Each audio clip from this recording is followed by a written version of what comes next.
શ્રી કૃષ્ણ ગોવિંદ હરે મુરારી.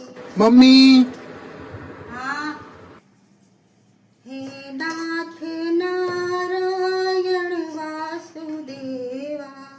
આ સાંભળું છું, બોલ ને ભાઈ, શું કામ છે તારે? ટિફિન બની ગયું? બનાવું છું. આ તો મમ્મી આજે રોટલી બે જ મૂકજે.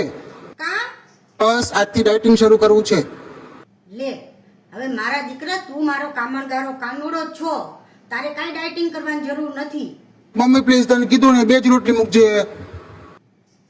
ખાલી બે રોટલીમાં આખો દી હાલે બટા? હા તો પછી હું ફ્રૂટ ને એવું ખાઈ લઈશ ને મમ્મી, પણ રોટલી બે જ મૂકજે. હારું, બે રોટલી ભરીશ. બે રોટલી